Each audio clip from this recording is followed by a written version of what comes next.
잠시 공지 말씀드립니다. 12월 22일 주일 오후 2시부터 오후 5시까지 신천지 탈대자 환영 집회가 1차로 시작됩니다. 이재원 전 집화장과 공희숙 전 강사, 또 노진철 24 장로 중에 한 분이었던 총회 임원 두 분이 참여해서 강의와 토론을 하고자 합니다. 오후 2시부터 일부 예배를 드리고 진행을 합니다. 그리고 멀리서 오시는 분들이 계시기 때문에 식사 시간을 금정역 6번 출구 우편에 보면 2층에 푸짐한 맛집이 있습니다. 점심시간은 12시부터 2시까지입니다. 그리고 저녁 식사 시간은 5시부터 6시까지입니다. 참고해 주시면 감사하겠습니다. 프라미서TV 파수꾼 새벽 기도회입니다. 오늘은 요한계시록 4장 9절 말씀으로 총회장은 예배를 드리는 분이냐 받는 분이냐 말해봐라.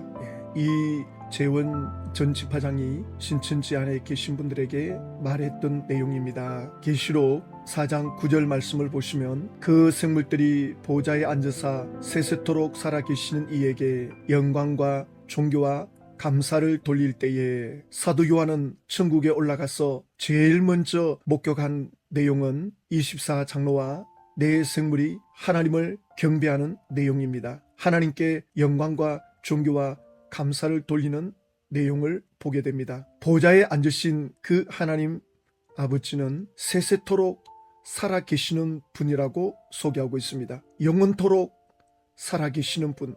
왜 이 예배의 광경을 요한에게 제일 먼저 보여주었겠습니까? 지금 지상에서는 어떤 일이 벌어지느냐? 로마의 황제가 나는 신이다. 나를 경배하라. 경배하지 아니하면 이 나라 백성의 자격이 없다. 그리고 나를 대적하는 자다 하면서 억압을 하고 핍박을 하고 처형을 하는 심각한 상황에 놓이게 됩니다. 사도 요한 때는 이 도미티아니우스 황제의 핍박이 심했습니다. 이 황제는 살아있는 황제에게 신으로 경배하라고 사람들을 억압합니다. 그래서 이제부터 나를 도미니우스 데우스라고 불러라. 도미니우스는 주님이라는 뜻이거든요. 데우스는 하나님, 신 이런 뜻입니다. 나를 주인으로, 나를 신으로 불러라. 그 당시 기독교인은 예수 그리스도만이 주님이신데 나를 이렇게 불러라고 하니 기독교인들은 저항을 하게 되고 그걸로 인해서 엄청난 핍박을 받게 되죠. 사도 요한은 이 일로 인해서 밤모섬에 붙잡혀왔고, 그리고 이 문제로 사도 요한은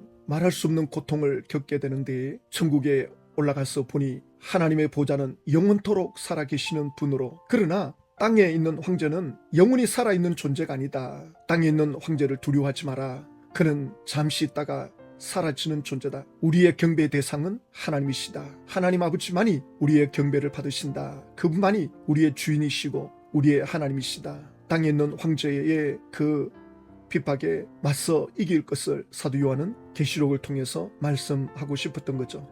로마 역사를 보면 로마 초대 황제 옥타비아누스는 로마 제국을 시작을 하면서 자기 아버지를 신격화합니다. 그래도 이때만 하더라도 죽은 황제를 신격화했습니다. 옥타비아누스는 가이사의 양자입니다. 그래서 이 초대 황제는 자기 아버지 가이사를 신격화하면서 신전을 짓기 시작합니다. 그래서 그 유명한 마태복음 16장에 가이사 빌립보, 그 가이사 빌립보에 로마 황제 신전이 세워져 있죠. 예수님은 이 빌립보 지역에 들어가서 제자들에게 사람들은 나를 누구라느냐? 엘리야라 그럽니다. 예레미야라 그럽니다. 그래 너희들은 나를 누구라 그러느냐? 주는 그리스도시요 살아계신 하나님의 아들입니다. 바로 그 신앙 고백이 이 가이사 빌립보에서 있었던 일이죠. 그래서 죽은 황제에 대하여 신격화하고 신전을 짓기 시작했는데 이것이 옥타비아누스부터 시작됐습니다. 이것이 요한계시록 13장에 용이 그 입에서 강물을 토해내면서 하나님의 백성들을 잡아삼키려고 하는 이것이 시작이 됩니다. 그러면서 그 용에 의해서 바다에서 짐승이 올라오고 그 뿔은 권세를 말하는 거고 힘으로 권세로 하나님의 백성들을 억압하는 상징적인 사건을 보여주고 있죠. 그래서 그 로마 황제의 명을 받아 군인들이 교회로 침입하고 성경을 불태우고 그러다가 나중에는 예수 믿는 신자들을 동물의 먹이로 던지는 심각한 지경에 이르게 됩니다. 이렇게 핍박을 했는데도 기독교인들이 늘어나요. 요한계시록 13장에 가면 이제 땅에서 어린 양같이 두 뿔이 있는 짐승이 용처럼 말하는데 그 짐승이 땅에서 올라옵니다. 그러니까 바다에서 올라온 짐승은 힘과 권세와 능력으로 억압을 하다가 이제는 사람들을 미혹하는,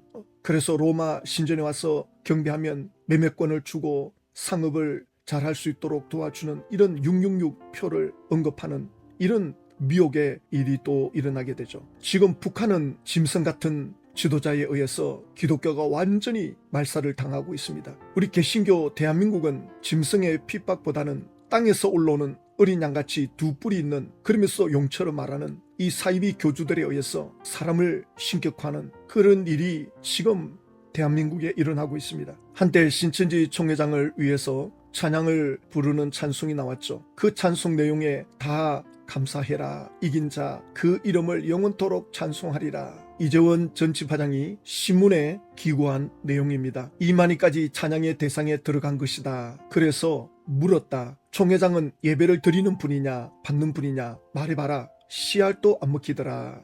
예배를 하건 집회를 하건 뭘 하건 이만희 씨가 입장을 하면 이만희 씨를 환호한다. 찬송가부터 예배 시간에도 그러니 내가 항의를 했다. 예수님을 교모하게 이용한다. 초림 때 구원자, 자기는 오늘날 구원자, 이것을 3단 논법으로 푼다. 모든 비유풀이도 다 3단 논법으로 푼다. 이렇게 신문에 기고한 내용을 보았습니다. 신천지 마띠아 지파장은 강연에서 이렇게 말합니다. 우리 총회장님은 하나님도 아니고 예수님도 아닙니다. 예수님의 사자죠. 그리고 총회장님은 나이 많아가지고 뭐 곧 돌아가신다 한다는데 거짓말도 하면 느는 것 같아요. 이렇게 강의를 하는 것이 나옵니다. 자, 그럼 먼저 우리 총회장님 하나님도 아니고 예수님도 아니다. 예수님의 사자다. 예수님의 사자라는 이 말씀의 근거는 뭡니까? 무슨 근거로 예수님의 사자라 그러느냐? 그러면 요한계시록 22장 16절 나 예수는 교회들을 위하여 내 사자를 보려 이것들을 너희에게 증언하게 하였노라. 여기 예수님께서 교회들을 위하여 내 사자를 보낸다. 이 사자는 헬라어로 안겔로스, 천사입니다. 그리고 영어로는 엔젤로 되어 있습니다. 이 당연한 사실을 신천지는 애써 우기고 있습니다. 그냥 왕이 사자를 보내는 것처럼 그런 관계로 설명하려고 합니다. 아닙니다. 이건 천사입니다. 천사를 교회에 보냅니다. 그러면 천사가 교회 가서 뭐 어쩌자는 겁니까? 이렇게 나올 수 있겠죠. 계시록을 보면 알 수 있죠.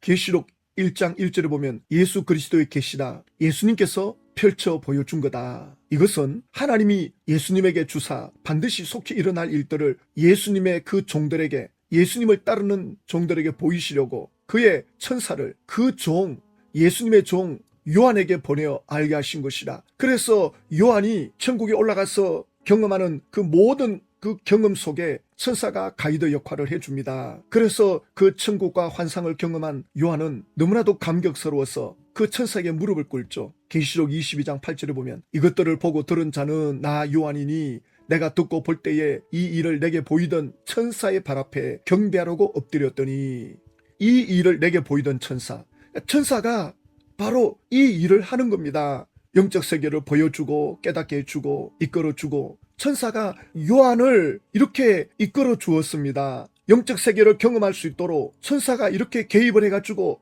도와주는 이 일을 위해서 예수님이 천사들을 교회에 보내시는 겁니다. 그래서 하나님의 자녀들에게는 천사들이 활동하고 있습니다. 예수님이 기도할 때 천사들이 와서 도왔다고 하지 않습니까? 그러므로 천사는 우리 눈에는 잘 보이지 않지만 우리가 영적으로 깊이 들어갈 수 있도록 영적으로 체험하는 이런 여러 가지 상황을 천사들이 간섭하고 계시는 겁니다. 요한은 성령의 감동으로 눈이 열렸기 때문에 천사와 대화를 하고 천사에 이끌려서 천국의 여러 가지 경험을 하게 되지 않습니까? 그래서 그 천사를 경배하려고 엎드렸는데 천사가 하는 말이, 너는 너와 내 형제 선지자들과 또 이 두루마리의 말을 지키는 자들과 함께 된 종이니 그리하지 말고 하나님께 경배하라. 천사로부터 하나님을 경배하라는 말씀을 듣게 되죠. 디모데 전서 2장 5절에 보면 하나님은 한 분이시요 또 하나님과 사람 사이에 중보자도 한 분이시니 곧 사람이신 그리스도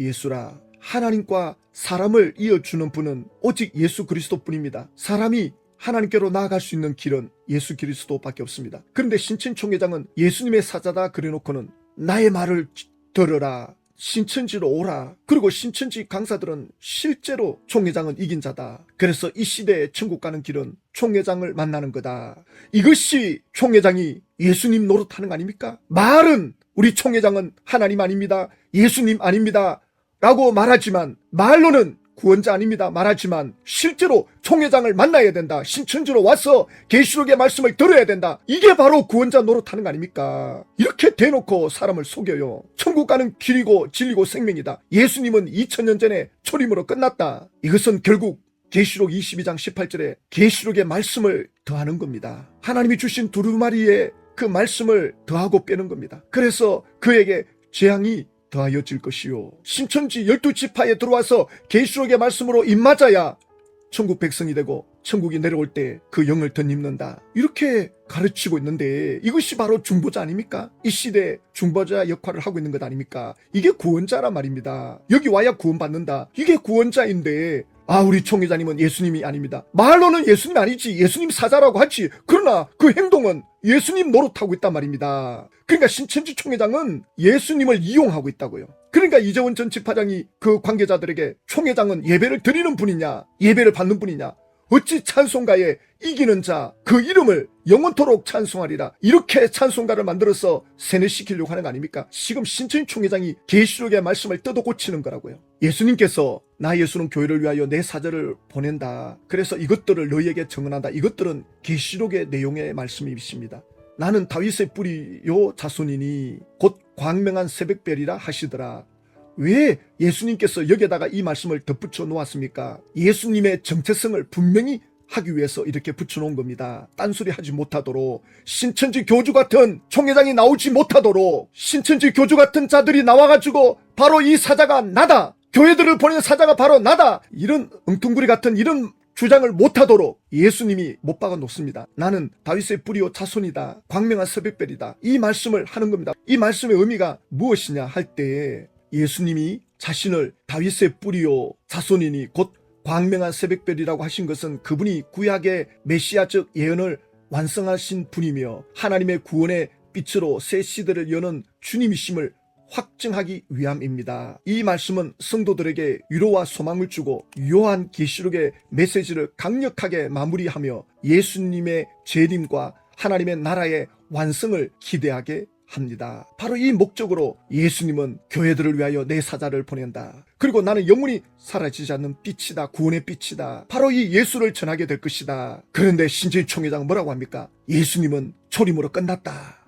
요한계시록 1장 5절에 사도 요한은 예수님에 대하여 기록하기를 우리를 사랑하사 그의 피로 우리 죄에서 우리를 해방하시고, 예수님이 십자가에서 그 피로 우리를 죄에서 해방을 하셨는데 이것이 그 시대뿐만 아니라 오고 가는 모든 세대에 적용이 되는 건데, 요한계시록 1장 6절에 보면 예수님께서는 아버지 하나님을 위하여 우리를 하나님의 나라와 제사장으로 삼으신 그에게 영광과 능력이 세세토록 있기를 원하노라. 사도 요한은 바로 그 예수님이 하나님 아버지를 위하여 하나님의 자녀들 우리를 하나님의 나라 백성 삼으시고 제사장 삼으셨다. 그래서 그 영광과 능력이 영원토록 있기를 원한다. 왜 예수님의 구원이 초림으로 끝났다라고 가르치고 있습니까? 이렇게 계시록에서는 예수님이 그 능력이 영원하다, 그때만 아니라 알파와 오메가 되신다, 이렇게 말씀해 놓고 있는데도 예수님은 그 시대로 끝났다. 신천지뿐만 아니라 안산원 교주 집단의 하나님의 교회 JMS 전부 자기들도 예수 믿는다, 예수님은 나의 위대한 스승이다,